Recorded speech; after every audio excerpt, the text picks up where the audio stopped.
A lot of times you'll see that people, I have core values and I have a mission. I say, yeah, but is it a part of your DNA?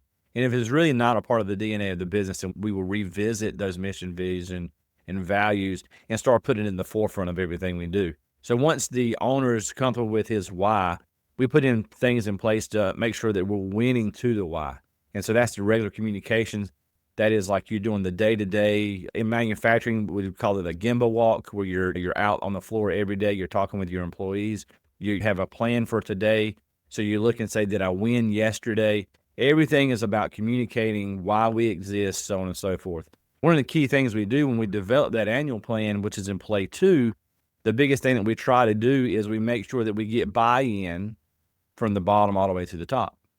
And again, it's pretty much everything is set from the top level, right? We're setting the sales targets, we're setting the cost parameters, but I always tell these guys, you got to make sure that the management team beneath you buys into it, because if they buy into it, they are more likely to help you get there. But I am the world's biggest super fan. You're like a super fan. Welcome to the Business Superfans Podcast. We will discuss how establishing business superfans from customers, employees, and business partners can elevate your success exponentially. Learn why these advocates are a key factor to achieving excellence in the world of commerce. We discuss the invaluable insights of business owners who have successfully implemented the strategies in the book to build their own team of devoted superfans. Gain insightful knowledge from the experts who create applications that help you create passionate superfans. This is the Business Superfans Podcast with your host, Freddy D. Ready!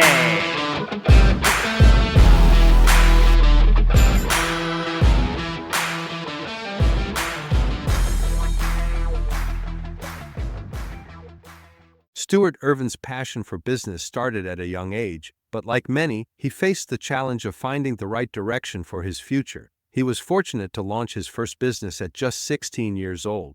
While attending college, he gained hands-on experience working in a small business, holding nearly every position imaginable before transitioning into a large corporation. His journey eventually led him back to entrepreneurship, where his true passion lies. With a career that is woven through both corporate and entrepreneurial paths, Stewart gained extensive expertise in operations and financial management. For the past 15 years, Stewart Ervin has dedicated himself to business turnaround and growth, helping small to mid-sized businesses unlock their full potential. As the driving force behind Bracket Management, a premier fractional CFO company, he provides strategic financial leadership to businesses looking to scale. His belief in the power of innovation and entrepreneurship continues to drive his mission to create lasting impact and success. Welcome, Stewart, to the Business Superfans Podcast. We're excited to have you. Stewart is with Bracket Management out of North Carolina. Stewart, welcome to the show. Awesome. I appreciate you having me. Likewise, tell us a little bit, Stewart, about your story of where did you come from and how did you end up running Bracket Management? Yeah, I knew at a very early age I wanted to go into business, like 12, 13 years old. I just didn't necessarily know exactly what I wanted to do. Was it entrepreneurship? Was it small business, corporate, so on and so forth? So my dad started a business when I was about 14 years old, and he made me start at the very bottom and work my way to the top. In that same time frame, I had the opportunity to actually start my first business at 16 as well. So I started dabbling and trying to understand, was it entrepreneurship or small business? Being that I started at the very bottom of my dad's business, I had to really hold every single position in the business. And I didn't really know at the time how much that would pay off for me in the end. But what it really did is it taught me all the ins and outs of running the business, every aspect of it. So fast forward like 10 years, I was in my early 20s. I got my opportunity to go into the corporate arena, and I learned that. So at that point, by my early to mid 20s, I had done everything: entrepreneurship, small business, and then corporate America. I decided, I want to step out and do the entrepreneurship full time.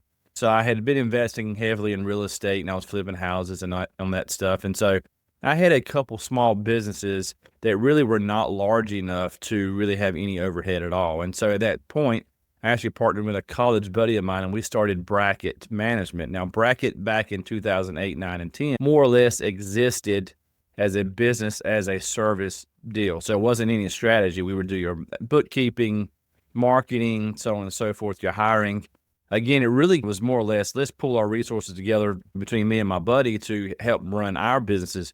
Well, that started to take off a little bit. And people in our local church, people in the area said, hey, we're really interested in it. We'd love for you to help us in our business. So we was starting and stopping, trying to figure out what bracket really should exist.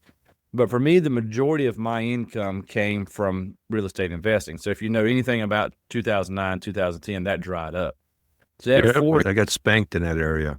Yeah, so did I. So everything I made, I lost and then some. It forced me to go back into corporate America. And for me, that's really not that big of a deal. I am just as happy in one as I am the other. So we shelved bracket in 2010, 2011. And I set out really on the operations side of the house, and I had the opportunity to start to be a business turnaround guy. So I was in supply chain, and what would happen was basically if a supplier wasn't performing, they would send me in to fix them. So I go back to what I started with. When you learn every aspect of a business, you can walk into a business and it pretty much jumps out of, this is your problem, let's go fix that.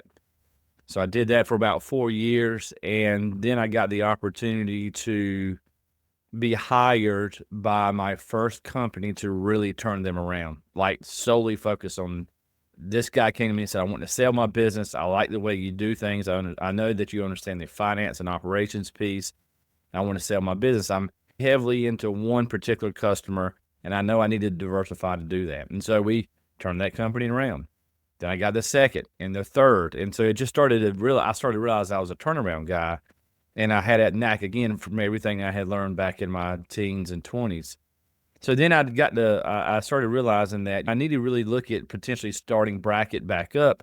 But what I really wanted to do is take all my corporate knowledge of finance and operations and try to get out in front of the businesses before they were needing to be turned around. And at that point, the fractional world started popping up. And so I was like, hey, I think this is really a big opportunity. I really started to hone in on the finance and strategy portion of this turnaround stuff. And so I decided to relaunch Bracket and rebrand it as a fractional CFO company focused on operational excellence, strategic focus, and operational financial accuracy. So you take those three wings and combine them together, and then it really does some pretty cool things for small businesses. Okay. Yeah. I just recently did the same thing. I just recently worked with a company and started out as just helping them with sales. And the next thing you know, I was helping them with operations. And the plan was that they were going to retire and let me run the company because they were happy with where I was taking it. Unfortunately, the husband passed away unexpectedly. So that changed the whole dynamics. And I took over running the company, and we grew up by $1 million in 1 year. This is an interpreting and translation company. So you're talking $50 per hour or 2-hour increments, or it's $1 a minute phone interpreting. So you got 10 minutes, 12 minutes, 15-minute conversations. Yeah. Still over time, the number of calls and stuff grew that by $1 million, positioned them to be acquired. Middle of last year, I was done with that project. So I can completely appreciate what you're talking about, because the things that business really needed is they never were looking at the bottom line. They were just looking at the fact that they're just making money. That's right. Look, we're making money. Yeah, but your profit margin's crap. Your net income is crap. And so one of the things I did was I just increased what we charged by $5. They hadn't increased pricing in 5 years. And I had pushback from some customers, and they're going like, what's this? We're used to paying this, and what's this new pricing? We haven't increased anything in inflation and all that stuff. It says, it's just a minuscule $5 after 5 years. And we go, oh, that makes sense. That's fair. And poof, but that $5 has completely changed the bottom line of that business. Absolutely. Yeah. So we have these key plays that we focus on when we go into a client. And the last play is about value creation. And one of the key focuses we have in there is pricing strategies. It's one of those things where I go into our clients and I say, what's your win-loss record? They go, we really don't lose much. We get about everything we quote. And I say, okay, you're charging too little. You need to do better. Nearly every aspect, we will come in and say, hey, let's do a 3, 4, 5% price increase and see what happens. And 9 times out of 10, to your point, it's just, yeah, okay, that makes sense, because they've never received a price increase ever. And every dollar you get on pricing goes right to the bottom line. So it's a no-brainer. Yeah. Little tweaks make big results. Absolutely. And that's the thing. So we look at value creation through pricing strategies, cost management, and new business growth. And if you do small improvements in each, like 3% in each one, it could most of the time would represent a 10% increase in your net profit, but it's incremental, right? And so that's what most people, they think they have to hit a home run, but it's really incremental cost, incremental improvements in pricing, and then always striving to bring in new business. Absolutely correct. So let's go into what are some of the challenges that you found, or some of the companies that were doing things really messed up that you guys really turned around and transformed that company? Because we both know that especially the smaller businesses don't do a good job of managing their finances. They're just chasing the invoice. Yeah, that's right. So there's no financial planning. It's reactionary versus proactive. Yeah, so that's the very first thing that we try to do is we try to get we make the business owner start looking forward. And so we pretty much out of the box, we'll develop at least a 30 to 45 day forecast. And then we're going to sit down and we're going to develop a 12-month plan to at least have something to shoot for. And it's amazing that when you get to the end of month one and you say, okay, here's what we thought we were going to do. Here's what we actually did and why. And these are the behaviors you need to change. It's like eye-opening for these guys. And they go, now I see what you're doing. Now I see why you say what you're saying. So we do that right out of the box because in nearly every situation, you got to realize that most of these small businesses, the founders are the technical guys, right? They're really not traditionally business guys. And so it's quite they're funny. good at what they do. Amazing at what they do. Again, they are the technical backbone of that company, but it's amazing in that they just look and go, I got good money in the bank, and my payables are down, and my receivables are on time, so we're good to go. And that's really, at that point, they say, hey, I'm in a good position. I'm in a good spot. And so it's really trying to get them to, again, to recognize the results, but really turn their focus on going forward. Because it was in one of my corporate experiences that I worked for one of the most profitable aerospace companies in the world, and their main driver was everything they did was with discipline and intent. And I saw what discipline and intent would do for your business. And again, we start with a plan, and we do not deviate from that plan. We reforecast every month. Always, what did you do last month, and how can we make some changes in order to drive forward? That's really the biggest issue. And that's if they're really willing to change. There's been many cases where they're in trouble, right? So in most cases, if I get a phone call, it's because the company's hit a ceiling. Either they've hit a ceiling, I don't know what else to do, I'm beyond my comfort zone. Sometimes it's the business is going backwards. And sometimes we'll go in and we'll start working with these guys and say, okay, these are the things you need to do. And you can tell they're not comfortable doing that.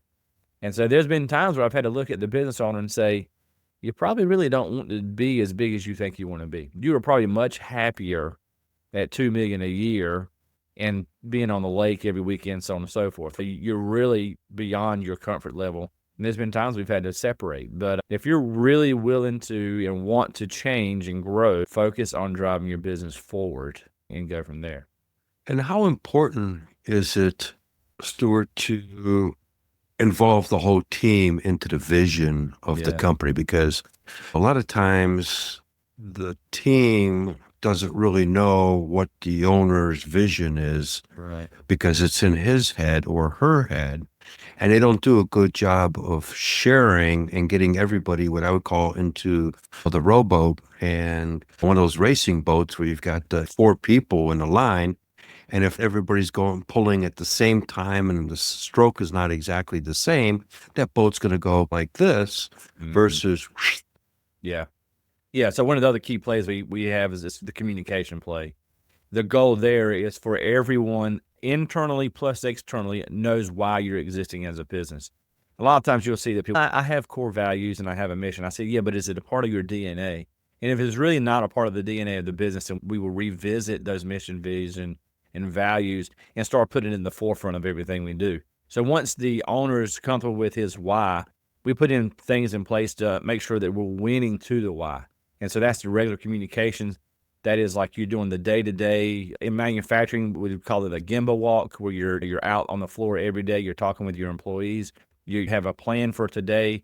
So you look and say, did I win yesterday? Everything is about communicating why we exist, so on and so forth. One of the key things we do when we develop that annual plan, which is in play 2, the biggest thing that we try to do is we make sure that we get buy-in from the bottom all the way to the top.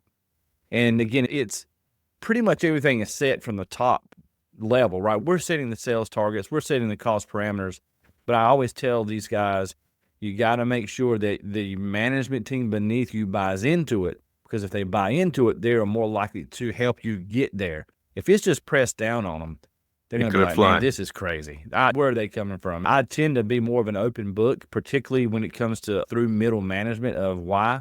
And then I've even gotten to the point where we'll pull some stuff together and make it very simple and communicate it all the way down to the frontline employees so they know exactly what's going on in the process. To me, if you're not communicating, that's why we have it as play number 1.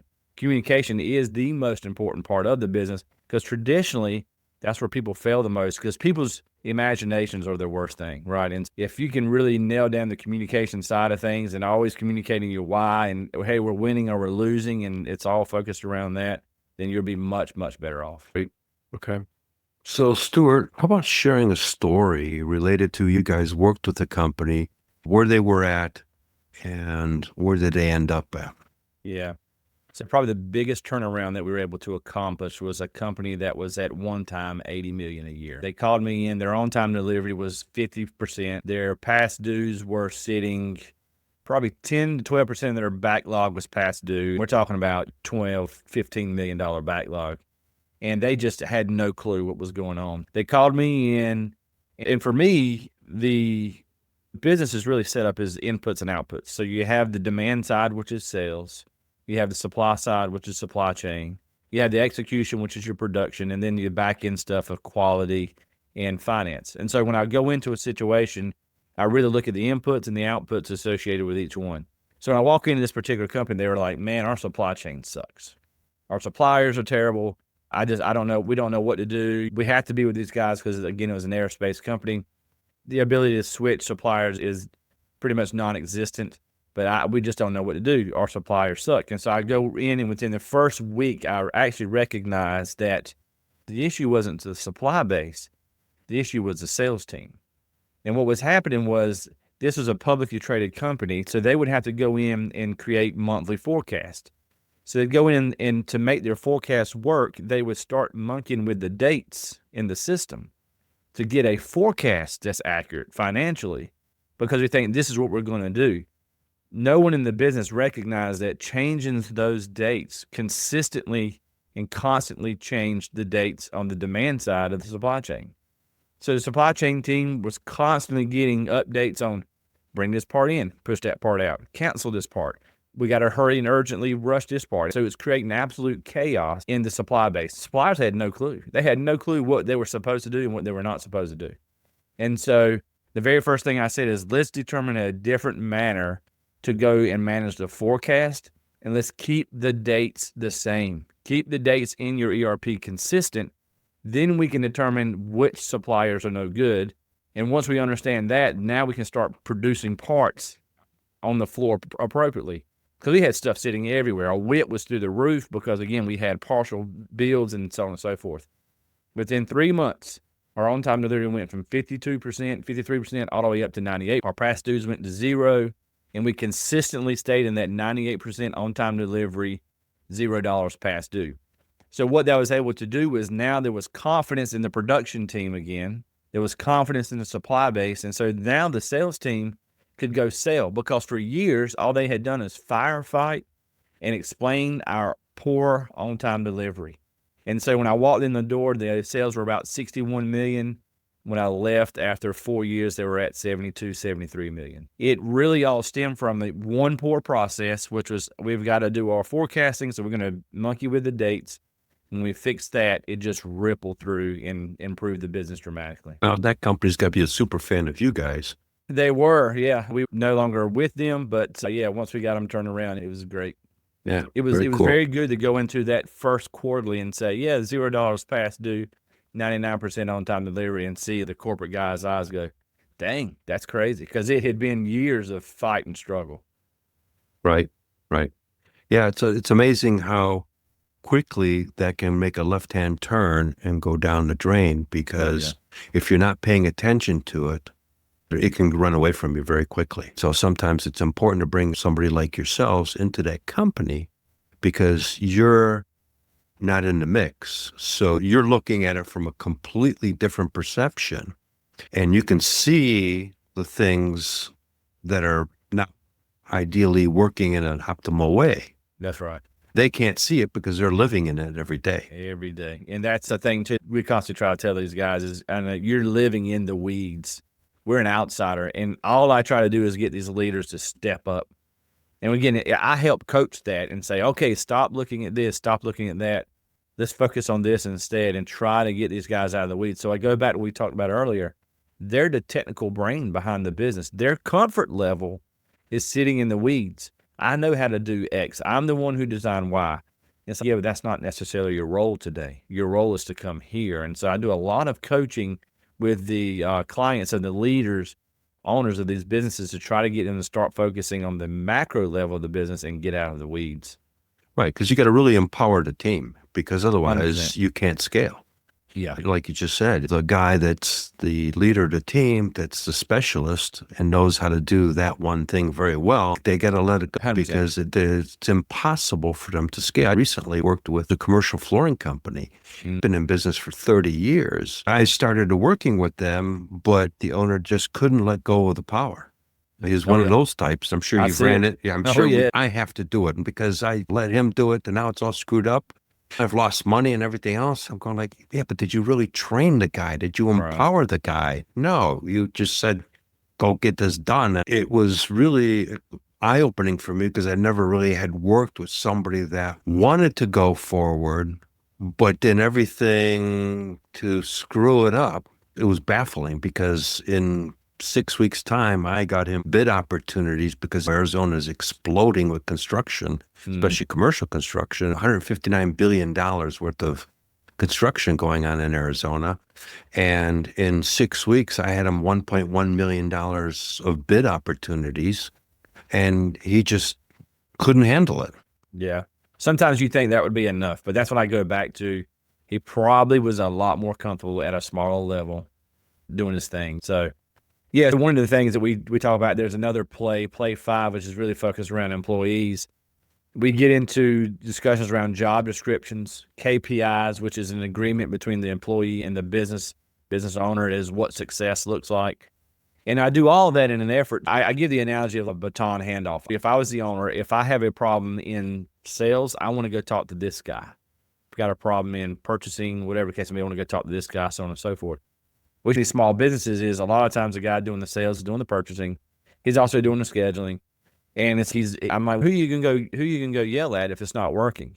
And so if you look at when you run track, you do a baton handoff. Now I said the sales team, you need a sales leader to hand the baton off to an operations leader, to hand the baton off to a quality and a finance guy. I said, if it happens in this arena, that's the person you go talk to, so on and so forth. And when they break it down like that and go, okay, I now see that's the guy I got to go talk to. It really starts to click in their brain. That's the one who's accountable, not you anymore. And it isn't that you have to manage the entire sales team. You have a sales leader. You have an ops leader. You break it down like that, you can say, let's compartmentalize these issues, so on and so forth. It seems they better click a button in their head. But sometimes these guys are just so micromanager. They're so much of a micromanager that it's just no hope for them. And you just got to look and say, you know what, you're better off smaller because you are the lead. That's what this guy was. He was a complete micromanager. And he would take the flooring material and put it in his truck and drive it out to the site versus sending somebody else to do it, because then he could go out there and beat up the crew. Yeah. No, that's not how that works. That's right. Yeah. So you talk about the team. How important is it really to empower a team? Because I'm all about creating super fans. And what I call super fans is brand advocates, but they're on steroids, as you can see from the picture behind. I wrote a book called Creating Business Superfans, which is really empowering all stakeholders in the equation. So you're talking the employees, you're talking the customers, you're talking the stakeholders, the suppliers, the distributors, the companies like yourself that are a complementary business helping that company grow. Yeah. How important is that whole ecosystem? Yes, it's probably what's going to make or break you. One, and even though you may be surviving, you're probably not achieving what you could achieve if you truly encompass the whole entire team. So I tell all these guys, you need to treat a supplier equally as good as you do an internal employee. They are an extension of you. They just happen to be externally. Yep. The information that you share internally, share with your supplier, because they are as impacted by the changes of your business as you are. And so the more that you can work with those guys, any of your business partners so they understand internally what's going on. I've seen amazing things happen when a supplier goes, I recognize that you're in a slow period. I may cut you a break on cost. We'll make it up in the future. I want to develop that relationship, and that is insanely important. And I also tell, from an employee standpoint, they are your biggest fans, right? And so I say, pour the swag on them, right? They're out in the community, and you want them to represent who you are on your shirt, and you want them to be like, super fan. Just call it a super fan. You want them to be promoting and saying, this is the greatest company. I love the company I work for. And that energy comes across when they're talking to prospective customers. That energy comes across when they're talking to the suppliers. That energy comes across when they're talking to existing customers. That's right. And so now someone that's looking at potentially doing business with that, then all of a sudden they get to somebody comes on, hey, good morning, Stewart. How can we help you? And they're all energy and bubbly. You're going to go, wow, this is a cool company versus, hello. Yeah. Oh, how can we help you? Yeah. So I try to do with all our clients too, do a lot for the employees and put that stuff on LinkedIn, because not only do suppliers, but potential customers and definitely employees or future employees, they're going to look at that stuff and see. And if they look and see a vibrant, happy, excited team, they're going to be 100% more in tune to working with you, working for you, supplying to you. And it's insanely important. You really are missing out if you're not putting the focus all the way from your employees all the way to your business partners, suppliers, so on and so forth. Yeah. So for our listeners, Stewart, name off all the things that you guys can help businesses with. Yeah. So for us, our sweet spot really is if you're a company from 1 million to 30 million, particularly in manufacturing. If you've hit a ceiling of growth or you've reached a point that you're beyond your comfort level, obviously, if you're going backwards, then what we do is we come in and we assess your business on 3 levels. We look at what's your financial position, what's your strategic position, and operational. We have about 100 question assessment that we go through and identify each one of those, and you get a grade. And not only does it point out what you're good at, it definitely shows where you're weakest. So what we attempt to do is go in and prop your business up from a health standpoint. So we look at your communication, we look at your financial planning, we look at your sales funnel. How are you reviewing your business? How are your employees acting? And everything really is associated with trying to get your business in a healthy position to grow it. And we talked about it earlier, that last really key play is focus on pricing, cost reductions, and new business growth. And so the thing that Bracket does, it really bridges the gap, and it brings a business system in, but it bridges the gap between finance and operations. A lot of the fractional CFOs out there are really focused on the financial reporting, financial strategy, but a lot of those guys can't tell you these are the knobs you need to turn in your operations in order to improve this number. And if you do, this is what's going to happen to you on the operations side. So Bracket is that in-between spot that we can help you on the financial and operational side, all in a way to get you to be super strategic and grow your business. And our goal is to try to do a 10x return on the amount that you've invested in our services. And so we put a plan in place and we say, okay, it should take us 2 to 3 years or 2 to 3 months, whatever it may be. All that really stems off of that initial assessment that we go through. Yeah, no, that's important because it's all interconnected. 100%. Yeah, I used to sell manufacturing software in the manufacturing market space years ago, so I completely understand. I worked a lot with tool and die shops, mold makers, and scrap and metal because they didn't have proper software and things like that. It was really impacted their bottom line. Yeah. And at the same time, one of the things that we did when I was selling was I set the proper expectations because they brought new technology in. You're not going to be productive tomorrow. Sometimes these guys think that, okay, I bought this stuff. How come we're not making money with it? Wait a minute. First off, you're going to run concurrently. So you're going to run the new technology and you still got to use the old technology because you can't just shut it off because you don't know how to use this one. Right. So you got to migrate the stuff over. And then you got to put the plan together, and then it's going to take you a year before you're really going to start seeing a return on that investment. I think it's important, and I think you guys do that, is set the proper expectations, because sometimes the owner of the company's expectations are not realistic. That's right. Yeah. A lot of times they'll say, why can't you give me a guarantee? And I say, because at the end of the day, it's still your business. All I can do is take you to the water, but I can't make you drink. And so I will tell them, look, we're going to come in, we're going to do a 3% pricing.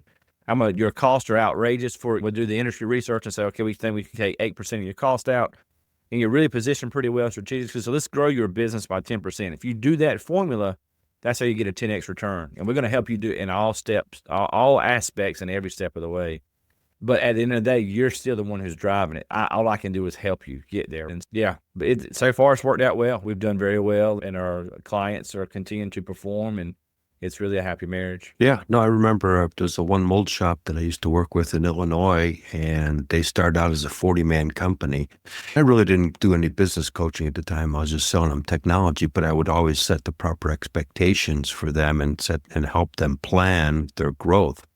And eventually they bought the building next door, built the breezeway, and they bought the building on the other side and built the breezeway. And they went from a 40-man shop to about 120 people. Yeah. They bought another location, and they became my biggest super fan. I was number one in sales because they would refer other business owners and says, man, you got to talk to Freddy D here. He's going to hook you up with the technology, because these guys were doing overflow work for this company. Yeah. We would bring our technology, and back then, big computers, and the guys go, I don't need to see it. Jack says I need to buy it. What's it going to cost me? How fast can you get it here? And how fast can I start making money with it? That was it. And that was the sale. I spent most of the time filling out the paperwork and putting in the order than anything else. Yeah. But it's important that you develop that relationship like you guys do with your customers, setting the right expectation. They get the growth. They start seeing it. They start referring you to other businesses. That's right. That's where predominantly where our work comes from, is referrals. And because the fractional world is still fairly new. It's been around for a little bit, but fractional CFOs, even when they're within our sales, we really still don't know exactly who we are or what we do. It's the results that's really driving it. And you have one business owner who's saying, I'm having trouble here. Oh, I got a guy. And so we're seeing that referral base just keep growing and growing. So that's when you're getting those referrals, that's a super fan. That's in turn promoting you to people that they know. That's right. And when you get that type of a referral, it's usually pretty much a done deal. Yeah. Oh, yeah. It makes the selling process super simple. Because it's collapsed. You're no longer in a pricing war. You're in, okay, what do we got to do to get this thing going? That's right. Conversation, because you already got the credibility. Yep, 100%. So that makes it much more fun. Absolutely. Yeah. So do you have another story that you can share with us? Because stories are really cool for people to visualize what happens. Yeah. Another story of turnaround. So most of my stuff has been, a company has called me early in my career, really was because their on-time delivery was suffering, which meant they couldn't grow the business. And I'll go back to, it's actually the very first turnaround that we did. They're diverse. They brought me in and they said, look, I want to sell this business, but I have one customer that makes up 70% of my work, and they're actually starting to pull work away. And I was like, okay, let's come in and take a look. They had never opened their books to anybody. So the husband and wife ran the business. It was a machine shop. They ran the business. They had invested heavily. They were super leveraged. They had rested on their laurels because they had brought in this particular customer early on, like 4 or 5 years later, and it was a small portion of their business, and they were heavily in the medical space, but their aerospace business kept growing and growing. They shut the medical division down and focused all their efforts on this one particular customer. They thought that train was never going to end. So I go in. I was the first non-family member to look at their books, and the reality was that customer was 97% of their business. Oh, wow. Yes, and they were pulling way more than 50% of their work out of there. So this guy's wanting to, A, sell his business, and B, think to, I'm going to lose 30% of my business. I'm like, no, brother, you're fixing to lose 50% of your business. I was in there, and I'd see these quotes come in every day. And I'm like, what are these things? And it would be for MRO aerospace. If you're not familiar with that, they bring these airplanes in that are either, they need to be refurbished, or there's something that's been broken on them, and they need one part. They need 2, 3 parts. So you get in with these bigger machine shops, 1, 2, 3 parts, they don't even want to mess with them. And so I was like, what? I see 35 or 40 quotes a day come in. I said, why are you not quoting these? He goes, it's just little piss parts. I don't want to do that. I was like, yeah, but you can charge a premium on those things. And no one wants to do this. So it's almost like a guaranteed slam dunk that you get that work. And I said, why don't we set up a sale and we have one guy who does the quoting, that same guy does the programming, that same guy does the running, and he passes it off to quality and ship it. I said, because these things also need to be turned quickly. And I said, we'll set up one sale, 5 axes that can do a variety of parts, and let's just see what happens. By doing that, it saved his business from really going under. And you take that and we landed another larger program. Both of those combined actually increased his business 10% than where we were when we started this. So we renegotiated some of the terms and some of the parts with the 97% customer. But the reality is what I did when we went in there with that 97% is I started looking at the profit margins by part number. And I said, look, these you have room on, those let them go. You're making no money. Because again, he looked at the highest level. And it's all making $7 million a year off this one client customer. I said, yeah, but you're really not making that. That's your revenue side. Right. You got to look at the bottom line. Got to look at the bottom line. Everybody forgets to look at the bottom line. Oh, and go, yeah. Look, we're making $5 million in sales. Yeah. Yeah, but you're making negative $10. Absolutely. So I said, shed these parts, keep these parts. Now you got to go find another program like this, but you can offset that with this quick turn stuff. So his whole approach was, I'm looking for the big fish. I got to go land another contract. And I said, start small. Let's start executing on these 30 parts a day that you can charge 100, 200% on that they need. And then all of a sudden you're going to become their guy and watch what will happen. And so that's how we restructured his business. We let parts go. We brought in another contract, but we really started focusing small. And by repositioning his vision, after about 12 to 14 months, we got that business turned around and he ultimately sold that business. And so there was a mindset shift. Again, he was trying to land a whale to replace a whale. We had to really take a step back and look at a multi-tiered approach to make sure we can make it happen. Yeah, I remember early in my sales career, we had a CEO of the company brought all the sales team together and was talking and said, this is our goal this year. And he goes, I know you guys are hunting the elephants. Yeah. But until you shoot the elephant, you need some squirrels to eat. Absolutely. And it still sticks in my head. So what you just said is really critical because at the end of the day, everybody loves the big elephant, but you got to pay the electric bill, you got to eat, you got to pay the team. Yeah. One of the biggest lessons I learned was I had gone into this corporate environment and I had gone in and turned them around, right? Had turned on time to live around and really started making some work. And so I somewhat felt like internally I had made a name for myself. So we were really focused a lot on the cost aspect. And we had some big swings, man. We're fixing to save some big money. So we get to the end of the year and we missed because 2 or 3 of the projects didn't come through because of God knows what. And their executive vice president pulled me to the side and he said, listen, you're a home run hitter. I get that, but we're a base run business. He said, so when you get ready to do your plans for next year, why don't you hit 10 to 15 base runs, base hits, and quit trying to do 2, 3 home runs. When I started really focusing on that way, man, our execution and win rate went through the roof, and then it really translated that. So that's what I try to tell people today. Quit trying to hit home runs. Let's just get on the base. You get enough people on base, we're going to win this thing. So but I had to learn it the hard way. I was swinging for the fences all the time, and I was humbled pretty quickly. Yeah, I can appreciate that. Been there, done that. All right, as we wrap up here, Stewart, how can people find you? Yes, I'm most active on LinkedIn, so you can just search my name, Stewart Ervin. You can also check out my website, Bracket MGMT, Bracket Management for short, bracketmgmt.com. We have a ton of free resources on there. We have a scaled down assessment, the one that we put all our clients through at a high level. We have a very brief one that you can kind of look at and take just to get some idea. So there's a ton of resources on there that we use with our customers every day, that you can pull down for yourself and make it happen for yourself. Great. It was a pleasure having you on the Business Superfans podcast. Great information, especially manufacturing companies and the things that you guys can do with them. from start to finish, not just providing CFO services, but actually really looking at the overall business and treating it as a overall business. So that's a really big differentiator that you guys bring to the table. Yeah, I appreciate you having me. It's been a blast. All right. Thank you very much. We'll look forward to having you on the show down the road. Awesome. Thank you. Thank you for joining us for another episode of the Business Superfans podcast. If you found today's conversation valuable, don't forget to hit that subscribe button, leave us a review, and share this episode with someone who could use these powerful insights to level up their business. Remember, creating business superfans isn't just about your customers. It's about fostering genuine, impactful connections across your entire business ecosystem. When you invest in those relationships, success doesn't just happen, it accelerates. Until next time, I'm your host, Freddy D. Let's keep building superfans, creating unstoppable momentum, and driving your business toward extraordinary success. See you in the next episode.